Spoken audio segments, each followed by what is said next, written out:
कुंभ मेला, कुंभ मेले में दुकानें लगाने पर पहले से ही विवाद था, लेकिन एक विवाद और सामने आया। कुंभ मेले की जमीन को, जिस जमीन पे कुंभ मेला लगा है, उसको वक्फ बोर्ड की जमीन क्लेम किया जा रहा है, और ये बोला जा रहा है कि भाई वक्फ बोर्ड ने आपको परमिशन दी ना लगाने की, तो वक्फ बोर्ड ने आपको मेला करने की परमिशन दी, तो आप भी परमिशन दीजिए ना वहां पे मुसलमानों को दुकान लगाने के लिए। क्या है पूरी कंट्रोवर्सी, और इसमें गवर्नमेंट कहाँ स्टैंड करती है? और खास तौर से एक मौलाना है, मौलाना मौलाना शाहबुद्दीन रजवी बरेलवी, ये रिजवी बरेलवी जो हैं, ये प्रेसिडेंट है ऑल इंडिया मुस्लिम जमात के। इन्होंने मांगा कि भाई हमें देना चाहिए, क्योंकि आफ्टर ऑल हमारा हक बनता है ना, जमीन तो हमारी है। और वैसे भी बहुत टाइम से कोशिश हो रही थी, क्योंकि मुस्लिम लोग वहां पे दुकान लगाते हैं, अच्छी कमाई है। ऐसा मैं एक दो जगह नहीं देख रहा, बहुत सारे हिंदू तीर्थ हैं जहां पर मुस्लिम्स की दुकानें हैं और अच्छी कमाई हो रही है।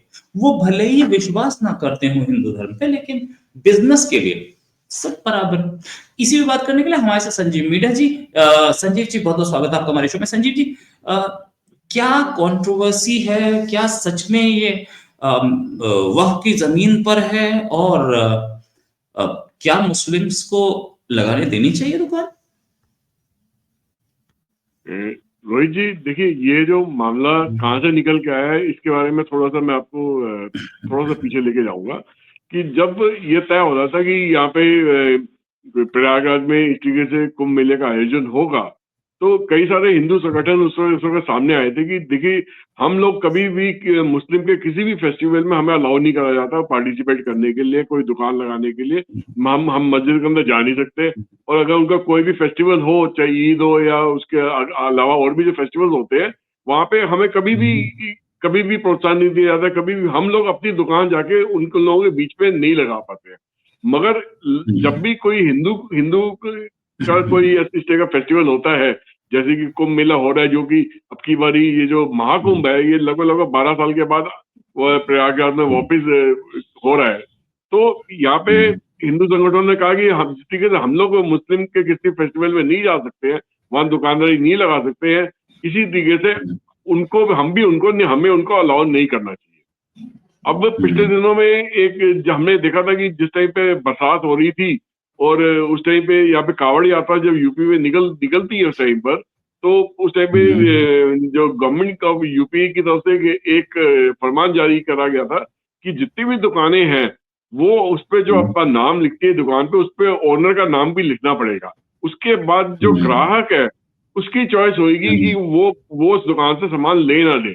उस पर भी ऑपोजिशन की कई पार्टीज ने या मुस्लिम संगठनों ने इस पर आवाज उठाई थी कि भैया, ये हमारे बिजनेस को खराब करने के लिए, ठप करने के लिए ये जानबूझ के ऐसा कर रहे हैं। तो उन्होंने कहा था नहीं, ये हम ऐसा नहीं कर रहे। उन्होंने पक्के कानून का उन्होंने सहारा लिया था यूपी गवर्नमेंट ने। उन्होंने कहा जी जो शॉप एक्ट है, उसके तहत ये करना सबके लिए अनिवार्य है, ये कंपलसरी है, ये मैंडेटरी है कि आपको अपना नाम लिखना उसमें बहुत जरूरी है। तो हमने तो शॉप एक्ट के हिसाब से आपको बताया कि आपको ये करना है।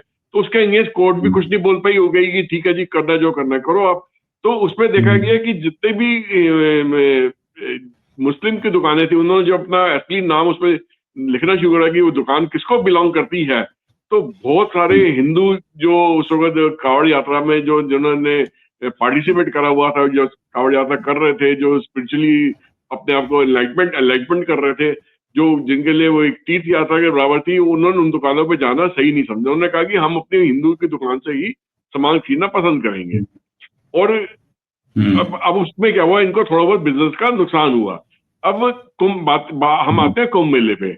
कुंभ मेला जो आने वाले 13 तारीख को मकर संक्रांति से एक दिन पहले शुरू होगा, लोहड़ी वाले दिन, और 14 तारीख की मकर संक्रांति है। ये महाकुंभ मेला है जो कि 12 साल के बाद प्रयागराज में आया है, और ये 60 दिन तक लगातार चलेगा। और उम्मीद करी जा रही है इसमें 40 करोड़ लोग पार्टिसिपेट करेंगे, इंडिया और अब्रॉड से।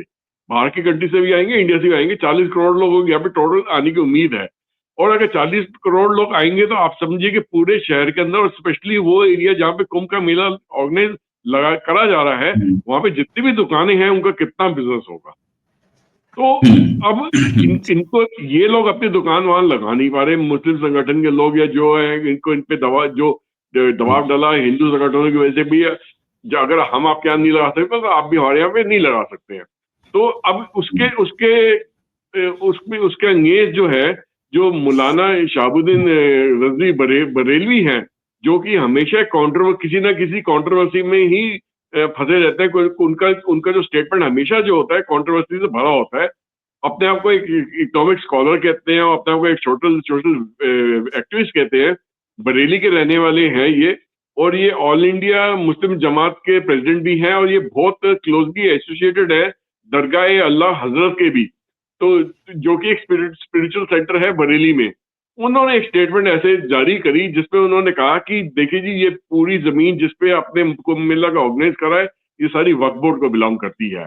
और अगर वक्फ बोर्ड ने बड़ा दिल दिखाया आपको आपको मेला ऑर्गेनाइज करने के लिए, तो आप भी बड़ा कुंभ मेले के ऑर्गेनाइजर्स हैं, उनको भी बड़ा दिल दिखा के मुस्लिम जो दुकानदार हैं उनको भी वहां पे अपनी दुकान लगाने का इजाजत देनी चाहिए, उनको हेल्प करनी चाहिए। तो ये बात इन्होंने इस तरीके से कही। अब इसकी वजह से क्या हुआ है रोहित जी, की जितने भी हिंदू संगठन है वो भड़क गई हैं, और मौलाना रजवी की इस पर्टिकुलर स्टेटमेंट के ऊपर। और इन्होंने जो हिंदू लीडर हैं हमारे, जो स्वामी चरकापानी महाराज जी हैं, उन्होंने उसको बहुत स्ट्रांगली अपोज करा, और भी कई हिंदू संगठनों ने स्ट्रांगली अपोज करा। उन्होंने कहा कि बेसिकली इस इवेंट को इसमें डिस्टर्बेंस फैलाने के लिए, इसको डिस्टर्ब करने के लिए ये मौलाना ने इस तरीके की बात करी है। और उन्होंने साफ कहा है कि ये हिंदू आस्था के साथ खिलवाड़ है, और इनको इमीडिएटली इस खिलवाड़ करने की वजह से इनको अरेस्ट कर लेना चाहिए। तो ये कंट्रोवर्सी इतनी बड़ी हो गई है कि ये अब रुकने का नाम नहीं ले रही। बाकी जो और भी हिंदू संगठन जो है वो अब इसमें जुड़ते चले जा रहे हैं। तो रिलीजन और अथॉरिटीज एक्सपेक्ट कर रही है कि इस इशू को अगर पीसफुली संभाल लिया जाए तो ठीक है, मगर अगर मौलाना इस मामले को और आगे बढ़ाने की कोशिश करेंगे, इसे विवाद पैदा करने की कोशिश करेंगे, तो इनका अरेस्ट होना भी बहुत दूर की बात नहीं है, क्योंकि ये यूपी में योगी की गवर्नमेंट है, किसी और की गवर्नमेंट नहीं है ये। राइट अच्छा, एक चीज ये तो बहुत क्लियर है ना कि वक्फ बोर्ड की जमीन तो, क्योंकि वो तो संगम पे बन रहा है, संगम पे एक चीज हम लोग फिर करते हैं, क्लैरिटी लाते हैं। क्या शिवजी पर विश्वास है किसी मुस्लिम का? नहीं। क्या संगम पे विश्वास है? नहीं। क्या सागर मंथन पे विश्वास है, जिसकी बूंद यहां गिरी थी तभी हो? नहीं। क्या उनका विश्वास इस चीज पर है कि यहां गंगा नहाने से पाप धुलते? नहीं। इसका मतलब ये पूरा का पूरा कुंभ मेला है, उसको आप किस एंगल से लेके आ रहे हो? आप लेके आ रहे हो इस एंगल से कि ये एक मेला है, ये एक टूरिज्म स्पॉट है, इसको इस एंगल से लेके आ रहे हो। क्या ये हिंदुओं की आस्था से खिलवाड़ नहीं? पूरी तरह खिलवाड़ है। देखिए हमारी जितनी भी आस्था की जगह है, जितने भी पूजा पाठ के हमारे नियम है, जितने भी हमारी देवी देवता है, जितने भी हमारे हिंदू रिचुअल्स हैं, ये किसी भी चीज में बिलीव नहीं करते हैं। ये सिर्फ एक ही चीज पे बिलीव करते हैं कि हमारे हाथ से बिजनेस निकल रहा है, वो बिजनेस हमें मिलना चाहिए, और उसको ये एक अलग तरीके से लपेट के पेश करने की कोशिश करेगी कि जी वक्त की जमीन है। वक्त की जमीन कैसे होगी? अगर कल को इनसे प्रूफ अगर मांगा जाए कोर्ट की तरफ से, ये प्रूफ नहीं दे पाएंगे। ये सिर्फ जबान से ही गड़बड़ी फैलाने की कोशिश कर रहे हैं। वो उनका हिंदू धर्म से कोई लेना देना नहीं है। उनको सिर्फ इतना है कि भी अब से पहले तक तो हम यहाँ पे दुकानें लगा लेते थे, जो दूसरी गवर्नमेंट के राज होते थे तब बड़ी सारी से लगाते थे दुकानें, और ये नाम बदल के दुकानें लगाते थे, किसी को पता भी नहीं रहता था कि ये इनकी मुस्लिम संगठन की दुकानें लगी हुई हैं यहाँ पे, और अपना नाम ही बदल देते थे। जाके पूरे यूपी में ऑलरेडी, पूरे इंडिया में ये चीज हो रही है ऑलरेडी, पहले के देखी गई है। तो अब शॉर्टकट के अंदर जब उनको दबाव डाला गया, उनको नाम लिखना पड़ेगा, तब जाके लोगों को पता चला कि एक्चुअल में दुकान है किसकी। सेम चीज वो कुंभ मेले में भी पहले करते थे दूसरी गवर्नमेंट के अंडर।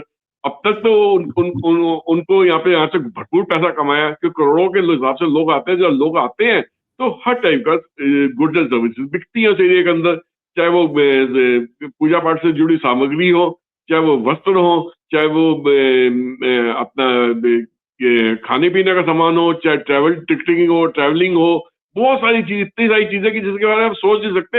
हर टाइप की चीज बिकती है वहां पे। तो क्योंकि अगर 40 करोड़ लोग आएंगे वहां पे अपनी पूजा पाठ करने के लिए, गंगा स्नान करने के लिए, तो आप सोचिए कि कितना सामान वहां पे इस्तेमाल होगा, कितना सामान बिकेगा। और जो भी उस शहर में आएगा वो वहां पे अपनी जो पूजा पाठ का कार्यक्रम कंप्लीट करने के लिए अपने घर में कुछ ना कुछ तो उसका सोविनियर साथ में लेके जाएगा ना, प्रसाद के रूप में या कोई भी एक ऐसी पहचान के रूप में लेके जाएगा। तो उससे उस शहर के अंदर कितनी जबरदस्त टर्नओवर घूमेगी। वो सारी टर्नओवर इस वक्त जो है वो हिंदू संगठन, सनातन धर्म से जुड़े, हिंदू धर्म से जुड़े लोगों की दुकानों से होती नजर आ रही है, ना कि मुस्लिम दुकानों से होती नजर आ रही है। तो मुस्लिम अपने आप राइट। को इस पूरे इकोनॉमिक प्रोसेस में, इकोनॉमिक ग्रोथ के अंदर पैसे कमाने के तरीके में पूरे अपने को खड़ा हो पा रहे हैं। राइट। अच्छा, एक चीज कि यही मुस्लिम संगठन हैं, यही वो लीडर्स हैं जो ये बोलते हैं कि हम वंदे मातरम नहीं बोलेंगे, हमारे धर्म में नहीं। वंदे मातरम बोलने में आप किसी की पूजा नहीं करते। वंदे मातरम सिर्फ बोल रहे हैं, आपने किसी के सामने धूपबत्ती जलाई, अगरबत्ती जलाई, किसी के सामने सजदा किया, किसी के सामने पूजा की, कोई आपने आरती गाई हो, ऐसा नहीं। वंदे मातरम बोले, वंदे मातरम नहीं बोलेंगे। क्यों नहीं बोलेंगे? क्योंकि ये दूसरे धर्म का है। तो ये कुंभ मेला किस धर्म का है? क्या इस्लाम? कुंभ मेले में आप ये बोलेंगे कि जी ये शिव जी पर चढ़ने वाला फूल है, इसे खरीदिए आप। शिव जी पर, इसका मतलब आप दूसरे के धर्म की इज्जत कर रहे हैं, या नहीं कर रहे हैं तो भी बता दीजिए। और इज्जत कर रहे हैं तो आपको, आपके धर्म में तो ये क्लियर लिखा है कि आप किसी और धर्म की मूर्ति को एक्नॉलेज ही नहीं कर सकते, देखते ही तोड़ने के आदेश हैं। तो ये क्या मतलब, ये मौलाना लोग जो है अपना धर्म छोड़ के पैसे के लिए वो आएंगे, और वैसे वो नहीं, वो किसी सर्वधर्म समभाव पे भरोसा नहीं करते। देखिए, जाहिर है मौलाना मौलाना साहब के पास बहुत सारे लोग गए होंगे, उन्होंने अपनी अर्जी लगाई होगी वहां पे कि जी आप एक ऐसे लीडर हो, अगर आप हमारे बिहाफ पे कुछ बोलोगे तो शायद हमारी बात सुनी जाए, हम अदरवाइज हमें दुकानदारी वहां पे नहीं करने दी जा रही, हम दुकान नहीं लगा सकते अब। तो मौलाना शहाबुद्दीन जी तो कोई ना कोई ऐसा मुद्दा ढूंढते ही है जिसमें कुछ ना कुछ कंट्रोवर्सी क्रिएट हो जाए। तो उन्होंने कहा कि वैसे तो ये मानेंगे नहीं, चलो इनको वक्फ बोर्ड के नाम पे इनको हम बैकमेल करने की कोशिश करते हैं, शायद उस चीज में डर के मान जाए हमारी बात को। मगर अब शायद ये जो गवर्नमेंट है, ये डरने वाली गवर्नमेंट नहीं है, सामने से जवाब देने वाली गवर्नमेंट है। रही बात है हमारी हमारी धर्म से रिलेटेड किसी भी चीज को, वो ये मानते नहीं है, ना ये शिव जी को मानते हैं, ना ये वंदे मातरम बोलने से मानते हैं, ना ही भारत माता की जय बोलने से करवाते हैं, ना ही जय हिंद बोलने से बोलते हैं ये लोग। तो ये तो किसी भी चीज को बोलते नहीं है, कहते जी हम हमारे लिए ये सब चीज बोलना हराम है, हम इस चीज पर यकीन करेंगे हमारे लिए हराम है, हमारा खुदा हमें माफ नहीं करेगा जी। तो जब हमारे अपने इस देश में रह के इस देश की मिट्टी में पले हुए हैं, इस देश से कमाते हैं, इस देश का ही खाते हैं, मगर उसके बावजूद इस देश को ही गाली देते हैं लोग। तो ये बड़ी अजीब सी चीज है कि ये सब कुछ यहाँ से पाने के बाद अपनी जिंदगियों को यहाँ पे कितने जनरेशन से ये जी रहे हैं यहाँ पे, तो उसके बावजूद भी इस देश के कभी ये होके नहीं रहे। तो ये बड़ी हैरानी वाली बात है, जब आप होके नहीं रहे तो अब क्या चाहिए आपको यहाँ से? ये तो हिंदुओं का फेस्टिवल है, आपके फेस्टिवल, आप अपने फेस्टिवल में जितना कमाना कमाओ, आपको किसी ने मना थोड़ी करा है। यहाँ से इस चीज को तो बख्श दो कम से कम, मगर ये चीज ये देख नहीं सकते कि हिंदू कमा रहा है, ये सनातन धर्म से जुड़े लोग कमा रहे हैं, ये चीज को देख नहीं सकते, इसके बर्दाश्त से बाहर है। Right, right. Thanks a lot Sanjeev sir for joining, और बहुत अच्छा डिस्कशन रहा। उम्मीद है जल्दी डिस्कशन और करेंगे। अभी के लिए नमस्कार, धन्यवाद, जय हिंद। जय हिंद।